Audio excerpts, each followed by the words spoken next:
श्रुतिस्मृतिपुराणानामालयं करुणालयं नमामि भगवत्पाद शङ्करं लोकशङ्करं शङ्करं शङ्कराचार्यं केशवं बादरायणं सूत्रभाष्यकृतौ वन्दे भगवन्तौ पुनः पुनः।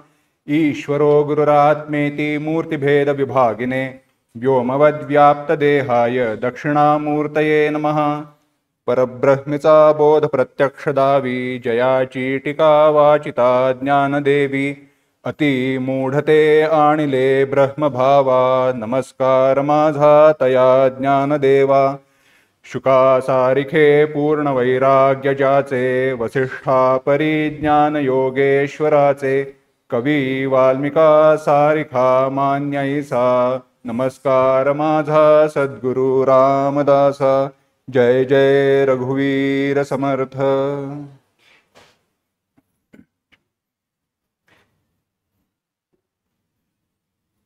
माझ्यावरती जी वेळ आली आहे आणि जी वेळ प्राप्त झाली आहे ती अडचणीची आहे।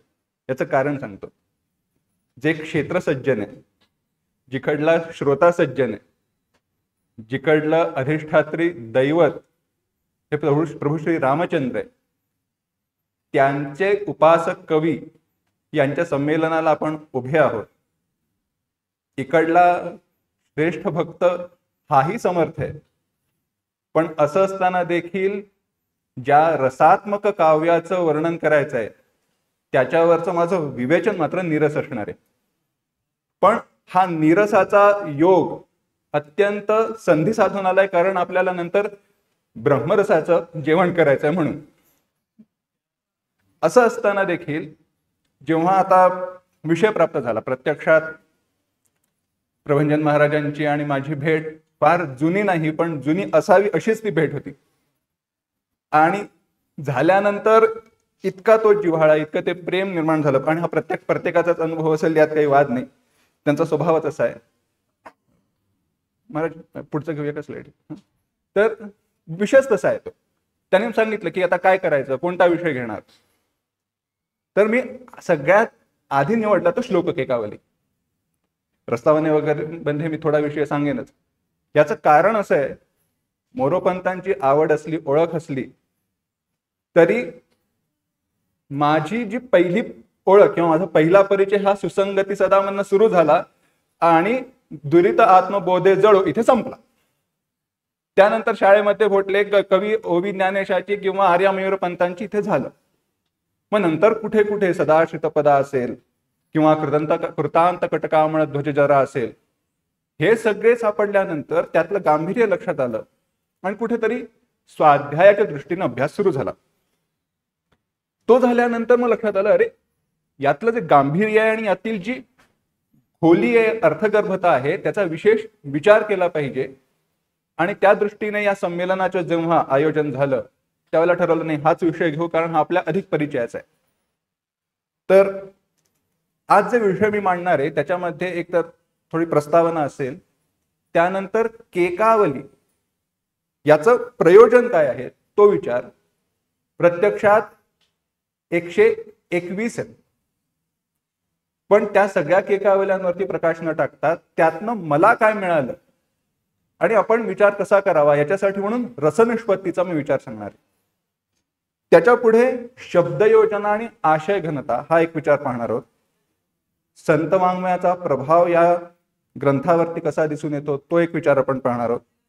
आणि नंतर काही स्फुट विषय, त्याचं व्यासांशी असणारा साधर्म्य, वृत्ताची निवड आणि अलंकार योजना याचा अगदी थोडक्यात करणार आहोत। कारण वेळ घ्यायचा म्हटला तर अख्खा दिवस एक सात म्हणाले तसं प्रत्येक त्यांच्या एकेका रचनेवरती 7-7 दिवसाचं संमेलन होऊ शकतं।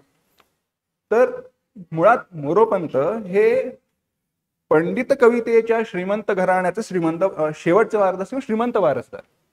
कारण असं आहे, त्यांच्या नंतर पंडित कवी झाले नाहीत असं नाही, परंतु विशाल वाङ्मय निर्माण करणारे ते शेवटचे।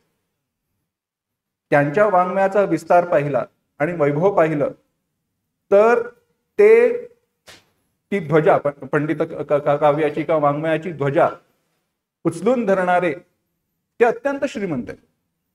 श्रीमंत मी या दृष्टीने म्हणेन त्यांच्याकडे शब्दसंपत्ती विपुल आहे, एवढंच नव्हे तर शब्द निर्मितीचं सामर्थ्य देखील विपुल आहे. दोन्ही पाहिजे. आपलं होतं असं, आपल्याकडे शब्दसंपत्ती विपुल आहे पण शब्द निर्मितीचं सामर्थ्य नाही. त्यामुळे नवनिर्मितीचं सामर्थ्य आणि असणारी प्रज्ञा याचा जर का विचार केला तर प्रज्ञा, मेधा आणि प्रतिभा या दृष्टीने विचार केला तर तिन्हीचाही संगम त्यांच्या ठिकाणी दिसून येतो. पुढे दुसरा जो मुख्य विचार आपण केला पाहिजे तो म्हणजे पंतकवितेवर झालेले संत वाङ्मयाचे संस्कार. होतं असं, अध्ययनामध्ये किंवा अभ्यासामध्ये विचार करताना प्रत्येक रचना आपण बरेचदा स्वतंत्र अभ्यासतो, हा आपला दोष आहे. प्रत्येक कवितेची किंवा प्रत्येक रचनाकाराची जी रचना आहे ती रचना पूर्वकवींचे संस्कार, त्याला आलेले अनुभव आणि त्याचा अभ्यास या सगळ्यांना घेऊन एकत्र येत असते. आणि याची पावती कुठे मिळत असेल तर कालिदासांनी याचं स्पष्ट वर्णन केलंय रघुवंशामध्ये. ते म्हणतात, पूर्वेस्मिन पूर्वसूरिभी, माझ्या पूर्वीच्या ज्या कवींनी वर्णन केलंय त्याला अनुसरून, त्याला अनुलक्षून, त्याचा मागोवा घेत मी वर्णन करतोय. भाष्यकारा ते वाटे पुसू माऊलीने म्हणावं. अरे, जे जन्मतःच ब्रह्मज्ञानी आहेत त्यांनी असं म्हणावं, परंतु तो संप्रदाय आहे, ती एक रीती आहे आणि तो एक परिपाठ आहे. त्याला अनुसरून आपल्याला एक विचार करायचा आहे.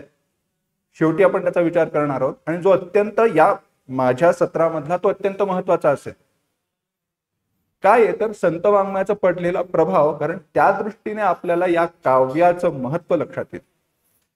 आणि मग विषय निवडीचं प्रयोजन म्हटलं तसं,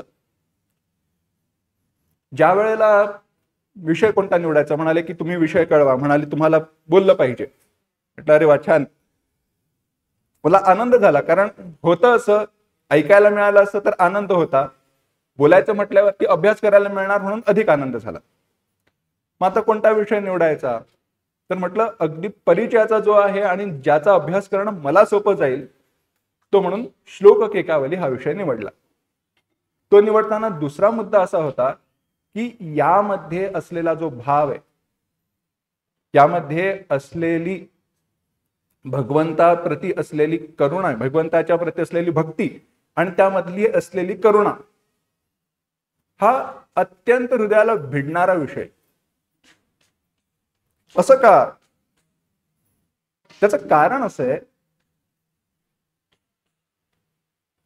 सहसा भगवंताची स्तुती केली जाते, भगवंताचं वर्णन केलं जातं, पण भगवंताचं वर्णन केलं जात असताना, भगवंताची स्तुती होत असताना होतं असं, रसमयता जी आहे ना किंवा भाव हा कधी कधी राहून जातो. केवळ भगवंताचं वर्णन होतं. भगवंताच्या वर्णनातनं शास्त्रग्रंथांकडे निर्देश केला जातो, शास्त्र सिद्धांत सांगितले जातात, परंतु बऱ्याच अशा स्तोत्रांचं म्हणा किंवा काव्यांचं म्हणा असं आपल्याला पाहता येतं. आपण म्हणतो खरं, पण त्यातनं हृदयामध्ये जो एक भाव जागृत व्हावा ना, तो एक रस निर्माण व्हावा, ती भगवंताच्या प्रती प्रीती, भक्ती निर्माण व्हावी, ती होत नाही. त्यासाठी म्हणून हे अत्यंत जाणणं महत्वाचं आहे. सामान्यतः अगदी सरळ सोपा विचार करायचा झाला तर पंतांच्या सर्व वाङ्मयावरती संतांचे जे संस्कार दिसून येतात त्याचं मी आत्ताच एक फक्त उदाहरण सांगितलं. ते न निश्चय कधी ढळो, न कुजन विघ्न बाधा ठळो, पुन्हा न मन हे मळो, दुरित आत्मबोधे जळो. एवढ्याच वाक्याकडे मी आता लक्ष देतो. दुरित आत्मबोधे जळो म्हणजे आत्मबोध म्हणजे जीवब्रह्म ऐक्य, जीवब्रह्म ऐक्याच्या ज्ञानाने माझ्या अंतःकरणातील मळ निघून जावं आणि मला मुक्ती प्राप्त व्हावी, अशी प्रार्थना करणारे मोरोपंत सदाश्रितपदा सदाशिव मनो विनोदास्पदा हे म्हणत असताना आपलं भक्तत्व सिद्ध करतात. ही ज्ञानोत्तर प्रेम लक्षणा भक्ती आहे. ब्रह्मज्ञानानंतर देखील मी तुझा भक्तच झालो पाहिजे किंवा भक्ती सुखा लागी आपणही दोन्ही भागी वाटून या अंगी सेवकई कीजे, माऊलींनी म्हटलं. त्याला अनुसरूनच मोरोपंत भक्त म्हणूनच वर्णन करतात. त्यांच्या सगळ्या वाङ्मयातनं पुराणांचे जे काही उदाहरणं दाखले आपल्याला मिळतात, त्याची वर्णनं मिळतात. यातनं तेच सिद्ध होतं की ते एक उपासक आहेत, भगवंताचे भक्त आहेत. काही ठिकाणी तर अक्षरशः सरळ सरळ आपल्याला दिसून येतं की कुठे त्यांचे ते संत वाङ्मयातनं संस्कार आलेले आहेत. तो विषय स्वतंत्र आपण शेवटी पाहणार आहोत. परंतु केकांचा विचार करत असताना बऱ्याच जणांनी याच्यावरती विचार केलेला आहे, विचार विमर्श केलेला आहे. परंतु मला आवडलेला किंवा मला भावलेला जो मुद्दा आहे तो म्हणजे केकावली ही एक अखंड स्तोत्र रचना आहे. आपण म्हणताना सुसंगती सदा घडो सुजन वाक्य कानी पडो म्हणून शेवटचे जे काही 2 त्या पृथ्वीवृत्तातल्या त्या केका आहेत तेवढ्या म्हणतो की आपल्याला वाटतं अरे केका संपल्या. तसं नव्हे, पूर्ण ते अखंड स्तोत्र काव्य. जसं मनाचे श्लोक, मनोबोध अखंड आहे, मध्येच थांबून त्याला चालत नाही. विषयाची जी सुरुवात आहे त्याच्यातनं पुढे पुढे उलगडत विषयाच्या अंताकडे जात असताना समर्थांनी ज्या विषयातनं दुसऱ्या विषयामध्ये प्रवेश केला त्याचा जो क्रम आहे तो पाहिला पाहिजे. तसा विचार केला तर आपल्याला लक्षात येतं की त्याचं महत्व काय. केवळ एकांगी विचार करून आपल्याला चालत नाही. मग केकावलीचं आता होतं काय तर स्तोत्र रूपाने, तिकडे थोडा विचार करतो. स्तूयते अनया इति स्तोत्रम. स्तोत्र म्हणजे काय, ज्याने स्तुती केली जाते त्याला स्तोत्र म्हणतात. अगदी सामान्य व्युत्पत्ती आहे. पण स्तोत्रामध्ये, त्या स्तुतीमध्ये इथे दिसून काय येतं, जे मी आधी सांगितलं तसं उपासना दिसून येते, मागणं दिसून येतं. पण ते मागणं स्वार्थासाठी नव्हे तर ते परमार्थासाठी आहे. मला लौकिक काही नको, माझा उद्धार होऊ दे, हे जे मागणं आहे त्यामध्ये जे जे या स्तोत्राचं पठण करतील, जे जे या श्लोक केकावलींचं पठण करतील त्यांचा देखील उद्धार होऊन दे, हा सूक्त हेतू आहे. असं म्हणत असताना आता मग आपल्याला विचार करावा लागतो तो केकावलीच्या प्रयोजनाचा. तर केकावलीच्या प्रयोजनाचा विचार करत असताना एक अत्यंत हा मधुर विषय, नामसूचकता. केकावलीच का म्हटलं, इतका सुंदर विचार आहे. केका मूळ संस्कृत शब्द आहे, ज्याला आपण म्हणतो ना मोराचा जो आवाज आहे त्याला केका म्हणतात. केका म्हणजे काय तर के मूर्ध्नि कायति इति केका. के मूर्ध्नि कायति इति केका म्हणजे मस्तकाच्या ठिकाणी जो ध्वनित होतो ना आवाज, त्याला केका असं म्हणतात. नीट ऐका शब्द, व्युत्पत्ती नीट ऐका. मस्तकाच्या ठिकाणी ध्वनित होणारा जो आवाज त्याला केका असं म्हणतात. या व्याख्येकडे मी नंतर येतो, आधी श्लेषाकडे येऊ. केका वाणी मयूरस्य, अमरकोशाने सांगितलं. मयूराची म्हणजे मोराची वाणी ही केका आहे. म्हणजेच मोरपंत म्हणतायत ही माझी जी वाणी आहे ती, म्हणून केका. हा साधा श्लेष आहे. मोर कधी आरव करतो, म्हणजे त्याचा जो टाहो फोडतो तो कधी फोडतो, आकाशात काळे ढग आले की. म्हणजेच मोरासाठी केका करण्यासाठीचा विषय काय आहे तर कृष्ण मेघ आहे. मोरोपंत म्हणतायत माझ्यासाठी तो सावळा आहे, तोच माझा विषय, आणि त्याच्यासाठी ही केक आहे. सगळे जे दृष्टांत आहेत भागवतातले पहा, मोरोपंतांच्या केकावधीतलं मुख्य आराध्य विष्णू आहे. तो श्यामल वर्ण त्यांना तो भुलावतोय, तो आता रुंजी घालतोय त्यांच्या अंतःकरणात. त्याचं कारण असं आहे, त्यांची गती देखील व्यासांसारखी झालेली आहे. का ते आपण पाहणार आहोत. मी आता तुम्हाला फक्त सगळे हे काय बरं म्हणतो, हा टिटबिट्स का, कारण नंतरचा नीरस विषय तुम्हाला पचला पाहिजे म्हणून, बाकी काही नाही. असो, तर के मूर्ध्नि काय येते, जो ध्वनी आपल्या मस्तकामध्ये ध्वनित होईल, जो ध्वनी फोडल्यानंतर, जो टाहो फोडल्यानंतर आपण विचाराकडे प्रवृत्त होऊ, अशी ही केका आहे. अशा या केकावली. केवळ म्हटलं आणि मला आनंद वाटला एवढंच नव्हे, त्याच्यातील जेव्हा शब्दांचा अर्थ आपल्या अंतःकरणात प्रकट होतो त्यावेळेला आपण विचाराकडे प्रवृत्त होतो आणि हे प्रत्येक उपासकाच्या अंतःकरणातून निर्माण झालेल्या कवितेचं सार असतं. मुख्य विषय अर्थात इथे परमात्मा आहे. परमात्म्याचंच वर्णन केलंय, परमात्म्याचीच स्तुती केलेली आहे, त्याच्या समोरच करुणा भाकलेली आहे की आता माझा उद्धार कर. आणि सोद्धारासाठी केलेली आळवणी हे त्याचं स्थूल स्वरूप आहे. मोरपंत इथे भगवंताशी संवाद साधतायत. संवाद साधत असताना म्हणतायत, माझी अवस्था काय आहे, काय झालंय, मी कोणत्या स्थितीला प्राप्त झालोय. 10व्या केकेमध्ये मोरपंत म्हणतात की गंगेनेही आपले कान बंद केले आणि म्हणाले हे केवढं मोठं पाप आहे आणि हे मी सांभाळायचं का. अशी प्रार्थना करत म्हणतायत, नाही आता भगवंता तूच माझा आधार आहेस, तू मला आता यातून मुक्त कर. असं हे अखंड मनोगत भगवंतासमोर मोरपंतांनी या स्तोत्रातनं प्रकट केलंय. पण हा सगळा विचार करत असताना आता लक्षात घ्या, एक मुख्य जो विचार आहे ना त्याच्याकडे मला यायचंय, रसनिष्पत्ती. मी हा विचार प्रत्यक्षात मांडावा की मांडू नये या संभ्रमात होतो, पण ठरवलं नाही मांडला पाहिजे.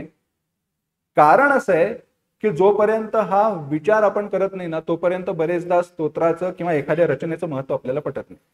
आता नीट लक्ष देऊ नये का, झोप आली असली तरी जागा होऊ नये का. कारण रस हा काव्याचा आत्मा आहे. रस हा काव्याचा आत्मा आहे आणि जोपर्यंत आपण त्या रसाचा अनुभव का घेतोय, कसा घेतोय हे कळलं नाही, तर सर्दी झाल्यानंतर जेवणाचा जसा आस्वाद येतो तसाच तो काव्याचा आस्वाद येतो. पटत नसेल तर मी तुम्हाला सोपं उदाहरण सांगतो. बाणभट्टांच्या जीवनातली कथा सांगतात, तपशिलात जात नाही. आपल्या दोन्ही मुलांना घेऊन गेले ते शिष्य म्हणून. चला समोर फक्त आता कल्पना करा, समोर दृश्य काय, वठलेला वृक्ष आहे, त्या वृक्षावरती एक साप फणा काढून बसलेला आहे. ते दृश्य पाहिलं आणि सांगितलं करा वर्णन. एकाने वर्णन केलं, शुष्को वृक्षस्तिष्ठत्यग्रे तदुपरी एको सर्पोस्ति. शुष्क वृक्ष तिष्ठत्यग्रे, समोर एक शुष्क वृक्ष आहे आणि त्याच्यावरती एक साप बसलेला आहे. काय चुकीचं सांगितलं, काही चुकीचं सांगितलं नाही. म्हणाले छान. दुसऱ्याला विचारलं तुला काय दिसतंय रे. तो म्हणाला नीरस तरुरिह विलसती पुरतः तदुपरी मणिमय कुटिल भुजंग. चाल बघा कशी आहे, नीरस तरुरिह विलसती पुरतः तदुपरी मणिमय कुटिल भुजंग. याला म्हणतात रसमयता. प्रत्यक्षात यातील प्रत्येक शब्दाचा अर्थ आपल्याला करावा लागला का. म्हटलं नीरस तरु, आता झाड वाळले असं म्हणतो, वृक्ष नीरस झालाय असं आपण म्हणतो का, नाही. पण शब्द योजना पहा. नीरस तरु म्हटल्यानंतर आपल्याला कळलं त्याच्यातील रसहीनता गेलीये, आता तो वटलाय, त्याच्यात काही राहिलं नाही. तो भाव अंतःकरणात, तो रसच हृदयात प्रकट झाला, ही रसनिर्मिती. पण मग हे का झालं ह्याचा आता आपल्याला विचार करायचा आहे. रस हा काव्याचा आत्मा आहे. तो रस जोपर्यंत हृदयात निर्माण होत नाही तोपर्यंत ते वाक्य काव्य कोरडं राहतं. आणि याला दोन बाजू आहेत. एक बाजू आहे ती कवीची स्वतःची रचना आणि दुसरी बाजू आहे ती श्रोत्याची बुद्धिमत्ता. जर श्रोत्याची बुद्धिमत्ता प्रगल्भताच तशी नसेल तर रचनाकाराने देखील काय करावं, अत्यंत क्षमा मागून सांगतो, परंतु आपल्याला टीकेचा आधार घ्यावा लागतो. माऊलींची ज्ञानेश्वरी समजण्यासाठी हे आपलं केवढं दुर्दैव आहे की नाही. आपल्याला प्रासादिक टीका किंवा प्रासादिक भाषांतर म्हणू आपण, त्यातलं भाषांतर का म्हणावं किंवा अनुवाद का म्हणावा हे देखील आश्चर्य, परंतु ती परिस्थिती आली आहे. पण म्हणून रसमयता दूर झाली का, रसमयता कमी झाली का, नाही. ते रसमयच आहे. वाक्यम रसात्मकम काव्यम. मग हा रस निर्माण कसा होतो, कुठून होतो? भरत मुनींनी 8 रस सांगितलेत. शांत रस आधीच्या रसात अनुस्यूत करा, त्याच्यातच मोजा वगैरे या चर्चेत न जाता पुढे पुढे 10 रस सांगितले. त्या 10 रसांच्या उत्पत्तीसाठी काय व्हावं लागतं याची आता प्रक्रिया पाहणार आहोत. त्यामध्ये रसाची 4 अंग लक्षात घ्यावी लागतात. रसाची किती अंग आहेत? 4 अंग आहेत. त्यामध्ये एक स्थायी भाव आहे, संचारी भाव आहे, विभाव आहे आणि अनुभव आहे. शब्द कठीण आहेत, पण ज्या वेळेला तुम्हाला त्याच्या व्याख्या कळतील, अर्थ सोपे लक्षात येतील, त्यावेळेला तुम्हाला कळेल ते काय आहे. सोपा दृष्टांत देतो. स्थायी भाव, संचारी भाव, विभाव आणि अनुभव.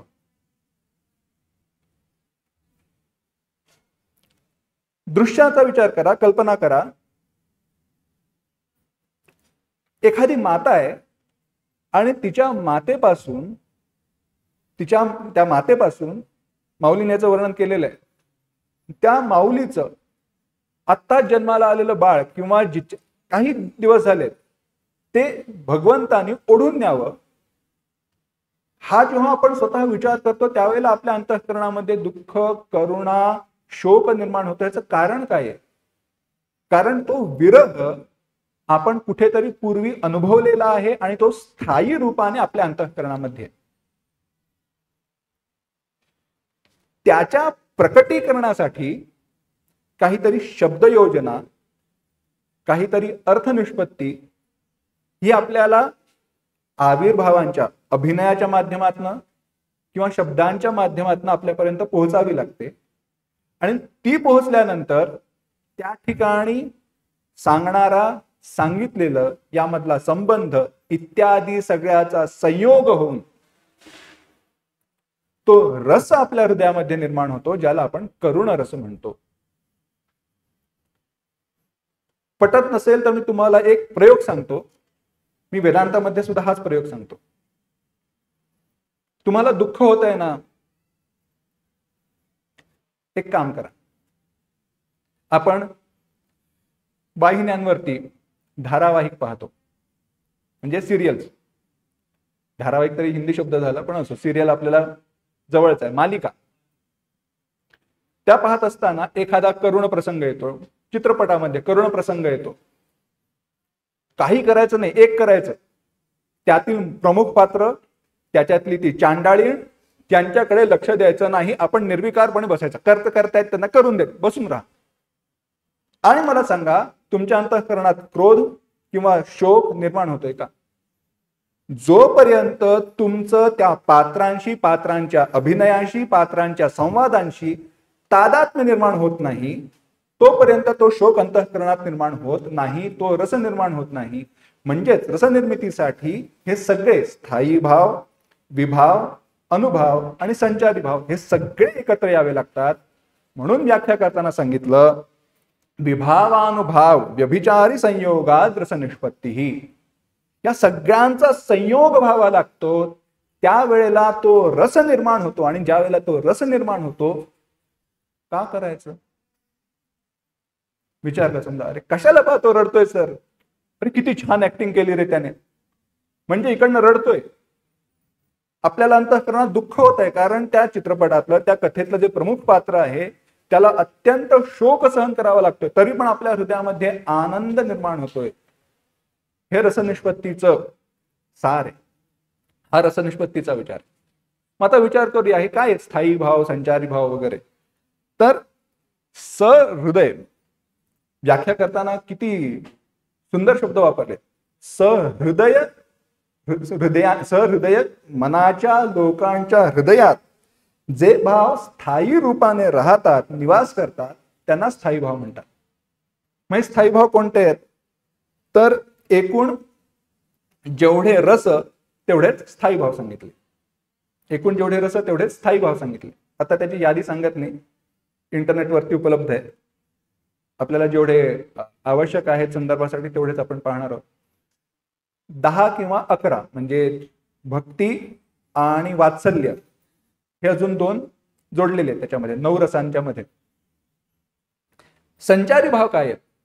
तर संचारी भावांमध्ये स्थायी भावाला पुष्ट करण्यासाठी जे भाव पुन्हा पुन्हा उत्पन्न होतात आणि लयास जातात त्यांना संचारी भाव म्हणतात. मग यामध्ये निर्वेद, शंका, ग्लानी, हर्ष, आवेग असे 33 सांगितले. नाट्यशास्त्राने या सगळ्याचा विचार केलाय. ज्यांना नाट्यशास्त्र नसेल तरी देखील मी क्षमा मागून सांगतो, मी कीर्तन करत नाही, परंतु उत्तर रंग ज्यांना रंगवायचा आहे त्यांनी याचा अभ्यास केला पाहिजे. असं कारण याचं कारण असं आहे, माझं प्रवचन नीरस होतं हा आईचा शोक आहे आणि आई मला सांगते अरे नीट बोल, त्याच्यातनं लोकांना आवडेल असं सांग, सोपं करून सांग. तेवढाच मुद्दा, बाकी काही नाही. असो, पुन्हा मुद्द्यावरती येऊ. विभाव. आता हा जो विभाव आहे की नाही त्याच्यामध्ये 2 भाग आहेत. एक आलंबन विभाव आणि उद्दीपन विभाव. आलंबन विभाव आणि उद्दीपन विभाव. त्या आलंबन विभावाचे अजून 2 भाग होतात. एक आश्रय आणि दुसरा विषय. आश्रय म्हणजे ज्याच्या अंतःकरणामध्ये ते भाव उत्पन्न होत आहेत तो, ती व्यक्ती. आणि उद्दीपन विभाव म्हणजे किंवा विषय म्हणजे ज्याच्या प्रती आहे तो विषय. मोरोपंतांच्या एकेकावलीच्या बाबतीत मोरोपंत स्वतः आश्रय आहेत आणि परमात्मा विषय. उद्दीपन विभावामध्ये स्थायी भावाला उद्दीपित करणारे जे भाव आहेत ना त्याला उद्दीपन विभाव असं म्हणतात. आणि मग पुढे अनुभव येतात. अनुभवामध्ये आश्रयाची जी शारीरिक चेष्टा, क्रिया हा म्हणजे नाट्यशास्त्राकडे जातो की त्याने केलेले आविर्भाव, चेहऱ्यावरचे हावभाव की ज्याच्यामुळे श्रोत्याच्या किंवा प्रेक्षकाच्या अंतःकरणात ते भाव उत्पन्न होतात, तो सगळा विचार येतो. मग आता याची प्रक्रिया काय आहे? तर या सगळ्यामध्ये आता स्थायी भाव पहिला, संचारी भाव, अनुभव आणि विभाव. विभावामध्ये आलंबन विभाव आणि उद्दीपन विभाव.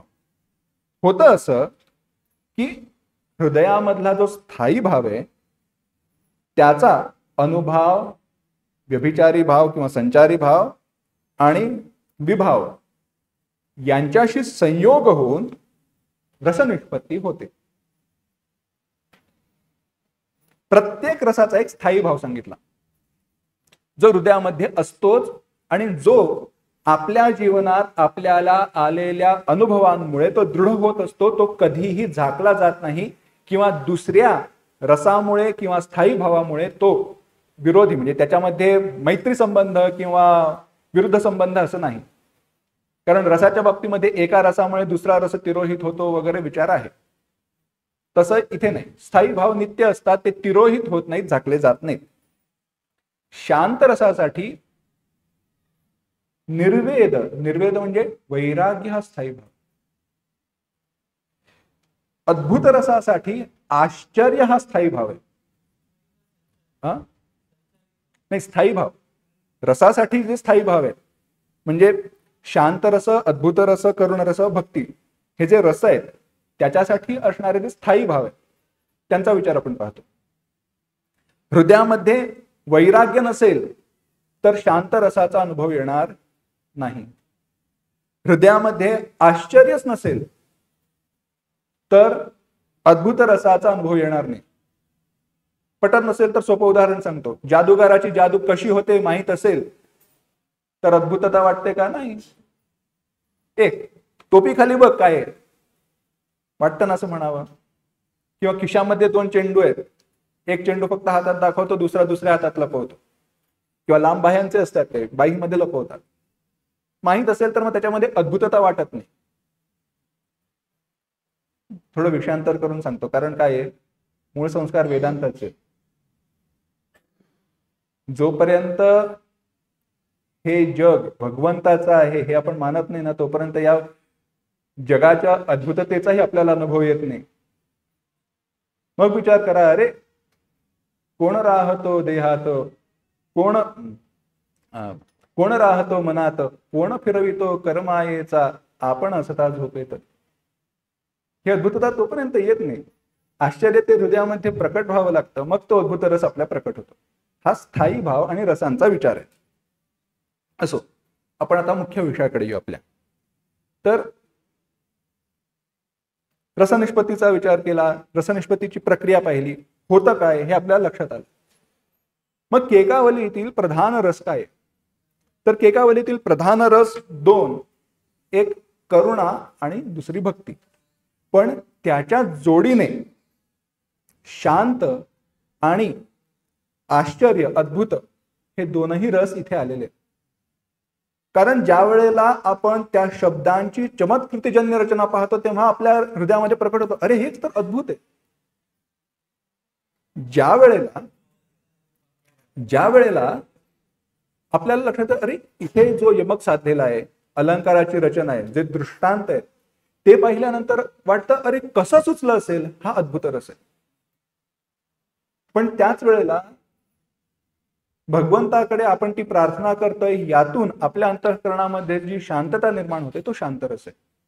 पण प्रधान रस कोणता असेल तर तो करुण आणि भक्ती हाच आहे.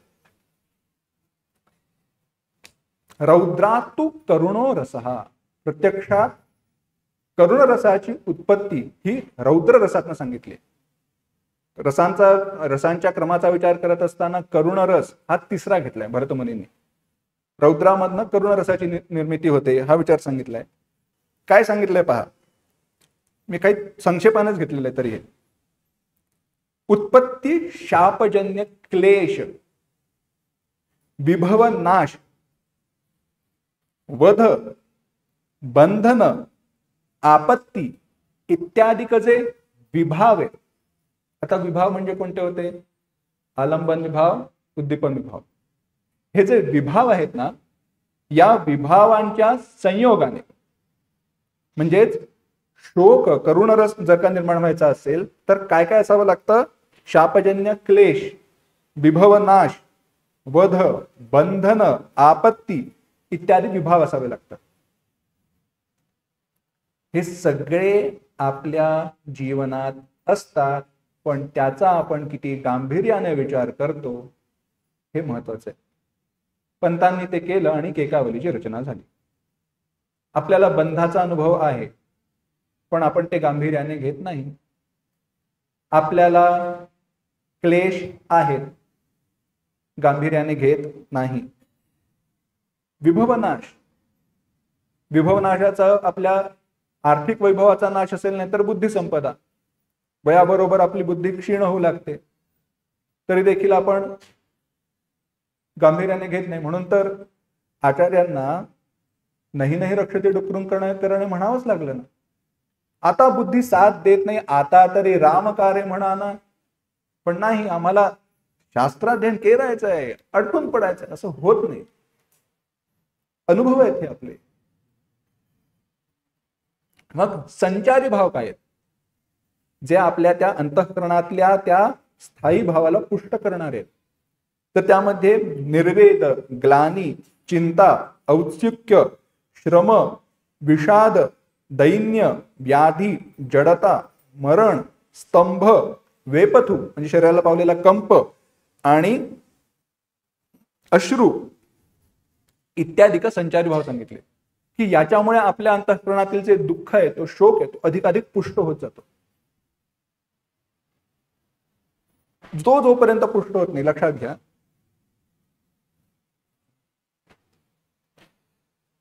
अंतःकरणातला शोक पुष्ट होऊन रसरूपाने आपल्या हृदयामध्ये जोपर्यंत प्रकट होत नाही तोपर्यंत तो आपल्याला त्रास देत राहतो. अत्यंत दुःखाचा प्रसंग आल्यानंतर एखादा मनुष्य रडला नाही तर त्याला रडावं म्हणून प्रयत्न केले जातात. हे का? कारण तो भाव जर का प्रकट झाला नाही तर तो आतमध्ये त्या विचारांमध्ये घुटमळत राहून त्या मनुष्याला क्षीण करत जातो, त्रास देत राहतो. संदर्भ द्यायचा झाला तर अगदी थोडक्यात देईन. अभिमन्यूच्या मृत्यूनंतर उत्तरा रडली नाही. आपण थोडं विषयांतर करतोय, पण परंतु मला म्हणजे या रसनिष्पत्तीच्या दृष्टीने केकावलीचं उदाहरण द्यायचं, परंतु थोडक्यात सांगतो. उत्तरा रडली नाही. भगवंतांनी विचारलं का तू रडत का नाही? संवाद आहे, खूप दीर्घ संवाद आहे. आणि तिकडे उत्तरेने सांगितलं मी का रडू? जर का तुमच्या इच्छेने तो अभिमन्यू जर का गेला असेल, तुमच्या कार्यासाठी गेला असेल, तर यात मी का दुःख मानू? हे वैराग्य आहे, हे वैराग्य आहे. हा विचार केला पाहिजे. तो अंतःकरणातील माझा मुद्दा मूळ हा आहे की तो अंतःकरणातील शोक प्रकट व्हायचा असेल तर ते अश्रू इत्यादी ते संचारी भाव जोपर्यंत हृदयात निर्माण होत नाहीत तोपर्यंत करुण रस प्रकट निर्माण होणार नाही. आणि आता उलटा विचार करू. तसा भाव निर्माण करणारे शब्द जर आपल्यापर्यंत पोहोचले नाहीत तर आपल्या अंतःकरणात तो भाव प्रकट होणार नाही आणि आपण विचाराकडे प्रवृत्त होणार नाही. आता पुढल्या भावाकडे दोन आता जे मुद्दे आहेत पुढचे ते मला उदाहरणासाठी अत्यंत महत्वाचे आहेत. केकावलीतील भावपल्लवन. भावपल्लवन म्हणजे काय? तर भावपल्लवन म्हणजे फार काही नाही, भाव विस्तार आहे. जे भाव असतात त्याचा विस्तार करणं आणि सोपं करून सांगणं याला म्हणतात भावपल्लवन. मी अगदी सोपं सांगतोय, पारिभाषिक शब्दांचा आधार न घेता अगदी जेवढं सोपं सांगता येईल तेवढं प्रयत्न करतोय, कारण तेवढंच मला समजलंय. असो, पण एखाद्या वाक्याचा भाव सरळ शब्दात प्रकट करणं म्हणजे भावपल्लवन. हे एक तर दुसऱ्यासाठी केलं जाऊ शकतं किंवा ते स्वतःसाठी केलं जातं. जेव्हा दुसऱ्यासाठी केलं जातं त्यावेळेला तो शिक्षक असतो, जेव्हा स्वतःसाठी केलं जातं तेव्हा तो साधक असतो. फरक एवढाच आहे, दुसऱ्यासाठी शिकवताना स्वतःसाठी साधक म्हणून. आणि पुढचा मुद्दा म्हणजे भाव प्रासादिकता. प्रासादिकतेकडे नंतर येऊ. एक सांगतो की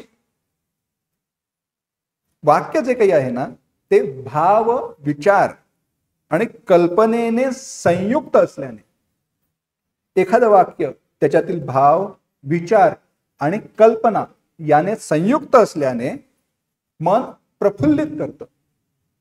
तो मनामध्ये आनंद निर्माण होतो आणि असं वाक्य पुन्हा पुन्हा ऐकण्याची वाचण्याची इच्छा होते. ह्यालाच भावपल्लवन म्हणतात. एकदा ऐकूनही एकदा म्हणूनही मन तृप्त होत नाही. म्हणूनच मनोबोधाचं, केकावल्यांचं किंवा करुणाष्टकांचं महत्व आहे. दुर्दैव असं आहे त्याचा परिणाम जेवढा लवकर व्हावा तेवढा आपल्यावरती होत नाही. अचपळ मन माझे नावरे आवरिता तुझ विणशिण होतो धावरे धावा आता. रसात्मकतेने आपण म्हणू, पण आपल्यावरती तो परिणाम व्हायचा असेल तर त्यासाठी आपली उपासना साधना कुठेतरी कमी पडते, हे लक्षात घ्या. सांगतोय का? कारण हाच भाव या केकावल्यांमध्ये. केकावली भाव पल्लवनाद्वारे, त्या भाव विस्ताराद्वारे आपल्याला अंतर्मुख करतात, आपल्याला विचार करायला प्रवृत्त करतात. मी हे पुन्हा पुन्हा सांगतोय कारण त्या दृष्टीने तुम्ही त्या केकावल्यांकडे पहा, विचार करा. पुढे म्हटलंय प्रासादिकता. प्रासादिकता म्हणजे काय आहे? तर वाचताना सहज अर्थ स्पष्ट होतो त्यावेळेला त्याला प्रासादिकता म्हणतात. मागे सांगितलं तसं ही प्रासादिकता जी आहे ती काल आणि बुद्धी सापेक्ष असते. जे आता आपण दोन दृष्टांत पाहतोय त्याच्यामध्ये एक जो आहे तो अनावर पिशाचिका विषय वासना सत्यजी असे कर विकृत्यजी भुलविते कधी नत्यजी म्हणून तुझं जाणत्या विनवितो इला काढगा करी न मग तू जरी म्हणसी आपणा गाढगा. याचा थोडा आता विचार करायचा आहे, तर लक्षात घ्या. अनावर पिशाचिका वासना, ही जी वासना आहे पिशाचिका म्हटलं. लक्षात घ्या, प्रत्येक जो शब्द प्रयोग आहे त्याच्यातनं आपल्याला लक्षात येतं की अरे हा मीच आहे. ही जी वासना आहे देवा ती काय करते? असे करावी कृत्य जी, ती मला असं कृत्य करायला लावते जी मला भुलवते, कधीही सोडत नाही, डूख धरून धरल्यासारखी मागेच लागलेली. मागे लागली आहे ती आता सोडतच नाही, विचार करूच देत नाही, विवेकाला दूर करते. म्हणून तुझं जाण त्या विनवितो इला काढगा. म्हणून तू जो भूतवैद्य आहेस, मी तुला विनवणी करतो, हिला काढून टाक, हिला दूर कर. करीन मग तू जरी म्हणसी आपणा गाढगा. आणि मग तू जसं म्हणशील तसं ते मी करेन. अचपळ मन माझे नावरे आवरिता, तुझं विण शिण होतो धावरे धावा. आता तू धाव ये आणि हे माझं मन आहे ते स्थिर कर. भावाची समानता पहा. संत वाङ्मयाचे संस्कार हे इथे दिसून येतात. आता रसनिष्पत्तीकडे जाऊ. अनावर पिशाची का विषय वासना सत्तेची. वासनेचा आपण अनुभव घेतलाय की नाही? नाही म्हणून देखील आपण जेव्हा करतो त्यावेळेला लक्षात घ्या ती वासना आहे. आपला हा नेहमीचा अनुभव आहे. साधक दशेला लागल्यानंतर ते अधिक प्रबळ होतं. कारण आपल्याला पटतं आपण करतोय ते चुकीचं आहे. आधी पटत नसतं आपण विचार करत नाही, तो भाग वेगळा. पटलं तरी आपण त्याला महत्व देत नाही. मग आता काय झालं? ही वासना अत्यंत प्रबळ आहे, ती मला आता शांत ठेवणार नाही. मग काय केलं पाहिजे? भगवंता तुझा धावा केला पाहिजे. हे दोन्ही महत्वाचं आहे. अगदी जरा विचार करायचा झाला तर पहिले जे दोन आहेत ना चरण, त्याच्यामध्ये करुण रस आहे. शोक व्यक्त करता येते आणि शोक व्यक्त होताना करुण रसातनं तो प्रकट होतो. ही जी वासना आहे ती मला त्रास देते माझ्या अंगावरती, म्हणजे भूतबाधा झाली आहे तशी वासना विषयाची बाधा मला झालेली आहे. यातनं मला वाचवणार आता कोणी नाही. मी स्वतः प्रयत्न केले, आता माझ्याच्याने होत नाही. भगवंता तू आता मला यातनं काढ. ही भक्ती आहे.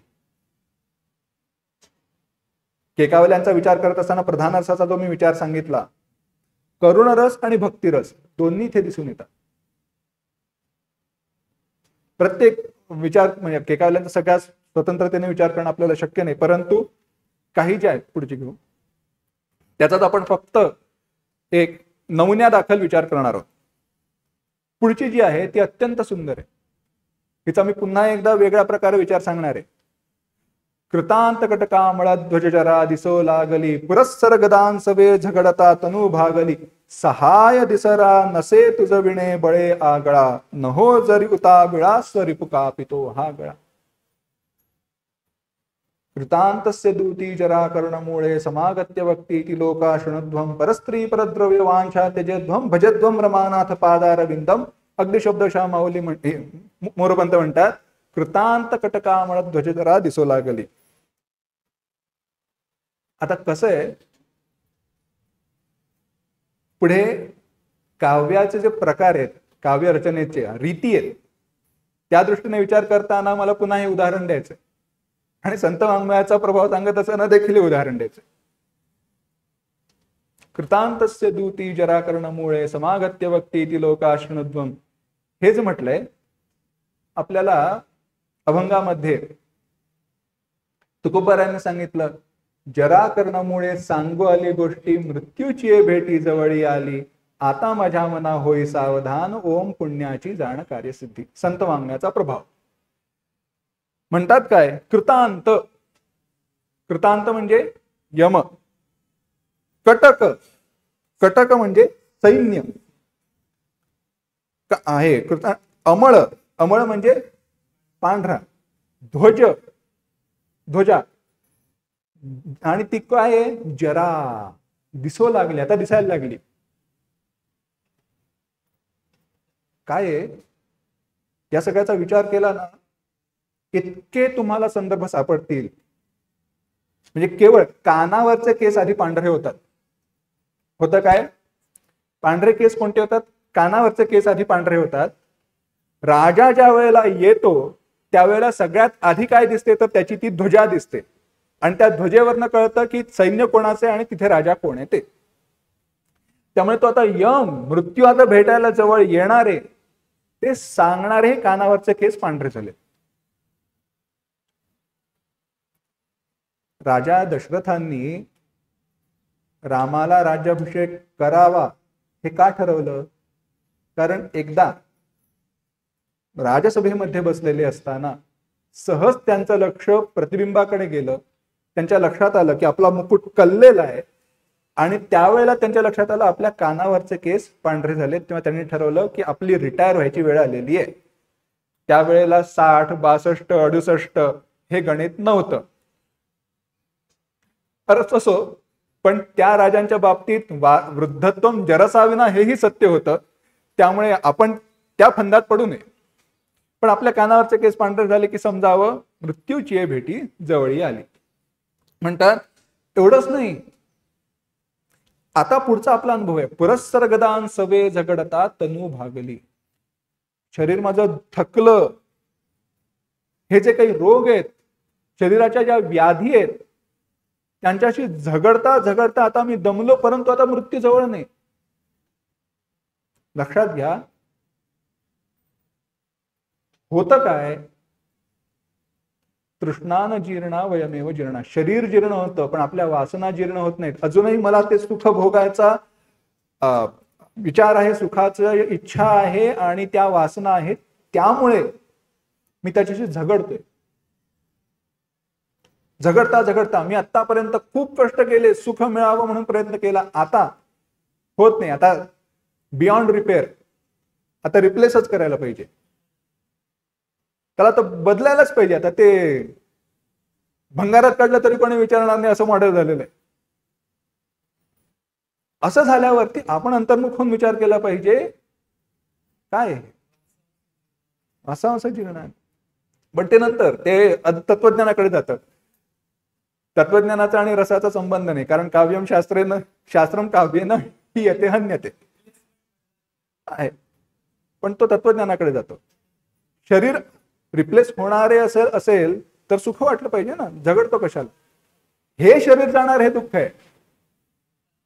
हे शरीर बघा, आता त्यांनी विषय काढला म्हणून फक्त सांगतो, आपलं हे जे शरीर आहे ना, हे शरीर जाणार म्हणून दुःख आहे. नवीन शरीर मिळणार असेल तर मला सुख आहे ना. फुकटामध्ये नवीन कोणी गोष्ट दुसरी देत असेल तर मी कशाला रडायचं? नाही ना, साधा विचार आहे. पण आपण रडतो का? हे शरीर जाणार, हे शरीर गेल्यावरती इकडे कमावलेलं सगळं धन जाणार, माझे लोक जाणार, ज्यांना माझं महत्व पटतं. पुढल्या जन्मी पुन्हा लहानपणापासून प्रयत्न केले पाहिजेत. तसं आहे. हे पुरस्सर गदान सवे झगडता तनू भागली. आणि मग पुढचा मुद्दा पुन्हा महत्वाचा, सहाय दुसरा दिसे नसे तुझं विणे बळे आगळा. हे देखील आपल्याला सांगून पटत नाही, शेवटी अनुभवातनच घ्यावं लागतं. सगळे प्रयत्न केले, मी माझा पुरुषार्थ गाजवला, माझा पुरुषार्थ ज्यांच्यावरती अवलंबून आहे त्यांची मनधरणी केली, पण कोणी कामाला आलं नाही. मला आता दिसतंय का मी गेल्यानंतर पत्नी दारापाशी येईल, नातेवाईक स्मशानापर्यंत येतील, मुलगा चितेपर्यंत येईल, पण नंतर कोण आहे? भगवंता तूच माझ्या बरोबर आहेस, दुसरं कोणी नाही आता बरोबर.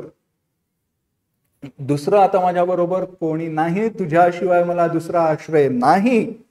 नहो जरी उता विळा स्वरिपुका पितो हा गळा. म्हणून आता मी उतावळा होऊन, आता मी वेग घेऊन जर का तुझ्या भक्तीचा किंवा तुझ्या मनधरणीचा, तुझ्या प्राप्तीचा प्रयत्न केला नाही तर माझा हा शत्रू यम माझा गळा कापील. हा सगळा विचार करत असताना यातनं आपल्याला येणारी दुःख, आपल्याला आपल्या अंतःकरणात असणारे ते भाव हे प्रकट होतात. ही रसनिष्पत्ती आहे.